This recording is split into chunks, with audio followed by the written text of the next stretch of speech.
لبيك لا شريك لك لبيك إن الحمد والنعمة لك والملك لا شريك لك.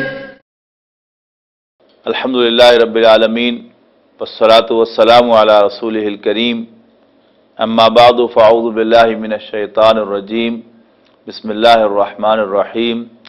انما الصدقات للفقراء والمساکین والعاملین علیہا والمؤلفۃ قلوبہم وفی الرقاب والغارمین وفی سبیل اللہ وابن السبیل فریضۃ من اللہ واللہ علیم حکیم.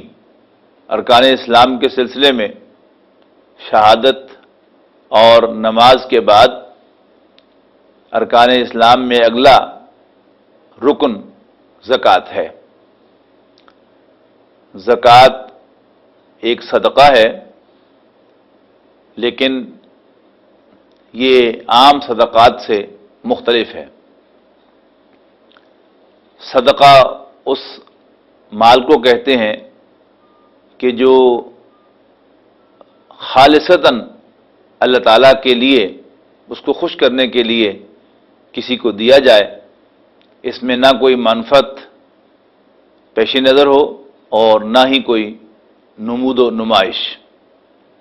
اللہ تعالیٰ نے انسانوں کے درمیان ایک ڈسپیرٹی خود رکھی ہے اور اس کی بھی ایک حکمت ہے، جسے ایک مقام پر فرمایا گیا کہ اللہ تعالیٰ نے انسانوں کے درمیان ایک فرق و تفاوت رکھا ہے سخرین، تاکہ خدمت لی جا سکے.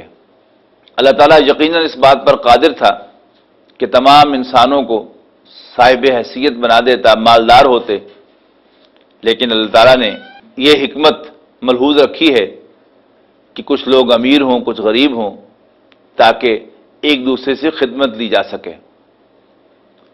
اگر کیفیت وہ ہوتی کہ میں بھی رانی تو بھی رانی، تو پھر کون بنے گا پانی والی کیفیت پیدا ہو جاتی. لہذا اللہ تعالیٰ نے انسانوں کے درمیان ایک فرق و تفاوت رکھا ہے. کچھ کو اللہ تعالیٰ نے صاحب حیثیت بنایا ہے، مالدار بنایا ہے، اور کچھ لوگوں کو تنگ دست رکھا ہے اس زندگی میں. البتہ اس برج کو گیپ کرنے کے لیے اللہ تعالیٰ نے صدقات کو انکریج کیا ہے اور مختلف اسالیب سے اس بات کی طرف توجہ دلائی ہے کہ صاحب حیثیت لوگوں کو، غرباء و مساکین کی مدد کرنی چاہیے. یہاں تک کہ یہ بھی ارشاد فرما دیا گیا کہ فی اموالہم حق للسائل والمحروم، کہ ان کے مالوں میں سائل کے لیے، مانگنے والے کے لیے، اور ہیو ناٹ کے لیے، محروم کے لیے ایک متعین حق ہوتا ہے. اب حق جو ہے، جسے اللہ تعالیٰ حق قرار دے دے، کوئی انسان اپنے ذہن سے اس کو نا حق قرار نہیں دے سکتا. ویسے تو زکوٰۃ کا ذکر اولین مکی صورتوں ہی میں آ گیا تھا، یہاں تک کہ سورہ مزمل کے اندر بھی اس کا ذکر ہے، جو بالکل ابتدائی صورتوں میں سے ہے.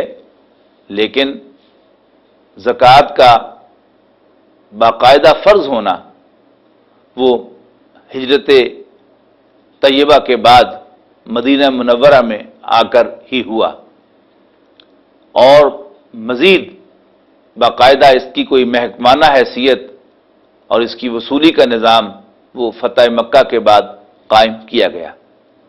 ایک قبیلہ مسلمان ہوا اور اس کی طرف سے بہت سی زکوٰۃ کلیکٹ ہو کر آئی، تو ایک شخص نبی اکرم صلی اللہ علیہ وسلم کی خدمت میں حاضر ہوا اور اس نے اس میں سے کچھ تقاضا کیا.